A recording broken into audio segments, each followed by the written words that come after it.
There's one story only worth the telling. So says the poet Robert Graves. The story that we believe that is worth the telling is the story of the Exodus from Egypt, the story of Yetziat Mitzrayim, v'higadat lavincha bayom hahu lemor. Teach your children, tell your kids on this day, when you're sitting around the Pesach tables, when you've got the matzah and the maror in front of you, you've got all the audio-visual aids, tell that great story, because it is a dramatic story. And why is it such an important story? Because it has all the elements of what it means to be Jewish today. Think about it. First of all, it's about the birth of Jewish identity. Without Pesach, without the story of Egypt, there wouldn't be a Jewish people. It's about the beginning of the birth of our corporate identity, if you want to call it that. The beginnings of nationhood. The story of the Jewish people as a people begins at Pesach time.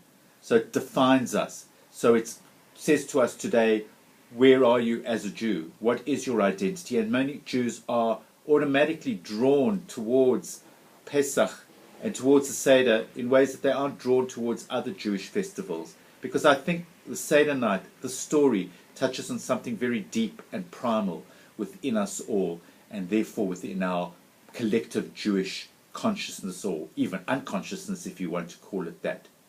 And the story of Pesach, therefore, is a very Jewish story. It's about the Korban Pesach. It's about the courage of the Jews to stand up against Pharaoh. It's particularly about the courage of a Moshe to stand up and say, let my people go. But it's also a universal story, because it's a story of freedom. And I can't think of any movement of national liberation that has not been inspired by this particular story, the story of the Jews. It's there in most of those documents of freedom and revolution. It's there in the old Negro spirituals, when Moses was in Egypt land, let my people go. Heinrich Heine, the great German Jewish poet, said, ever since the Exodus, freedom has had a Hebrew or a Jewish tone, a Jewish accent to it.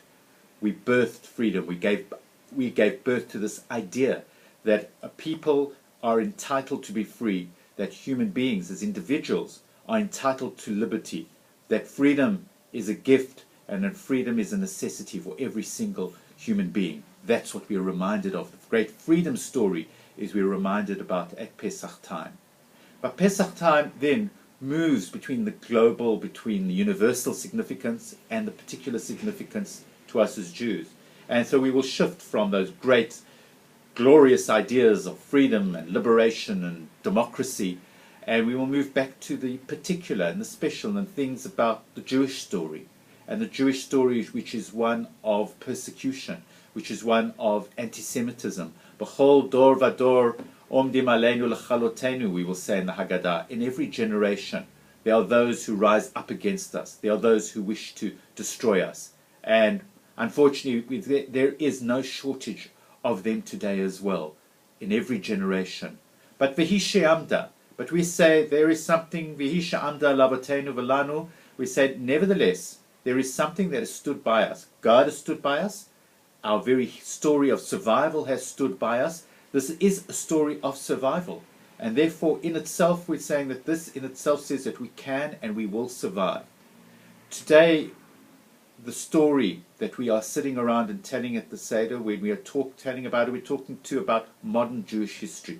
And how can you not think about modern Jewish history in terms of a liberation from the slavery, from the labor camps, from Auschwitz, and the birth of Israel, and the freedom that it gives to Jews, and the sense of liberty that it gives to Jews everywhere.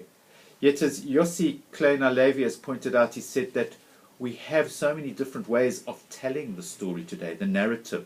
We are arguing about the very way in which the contemporary Exodus, the contemporary story of Israel, should be interpreted.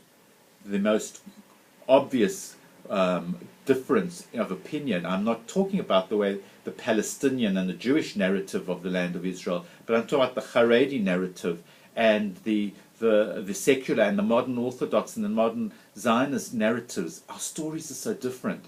And one of the troubling things today is, can we say any longer there is one story, only one story of the Jewish people? But I think the words of Yossi Klein Halevi, and I want to quote them to you, are instructive. He says, we all left Egypt together. We all stood at Sinai together. We were all in Auschwitz. In 1967, Jews around the world shared the same fear for Israel's safety and relief at Israel's victory. Now we're at a low point in our ability to function as a people, but we continue telling the story of our origin, waiting for another moment of revelation that will illumine our common future. So hopefully as we sit around our Seder tables, and there is a diversity just at individual Seder tables, there is the diversity of the Jewish people, a diversity of opinion, and we have in the Seder, though, we listen to everybody. We sit around with the good, the wise, the loving, but we also sit around with those who are not so kind, and we sit around with the most outrageous around our tables. We sit together around, hopefully, the same kind of tables, telling the same story which links us all, the story of the going out of Egypt, and may it also bring us closer this year, as we also say at the end of the Seder, as we reach and aspire to that vision of L'Shana Haba B'Yerushalayim next year in a united Jerusalem, united by a common vision despite our differences. I wish you all Chag Chasher Sameach. Have an enjoyable Pesach together with your families. Come visit us at Shul. Be part of your Shul too. Chag Sameach.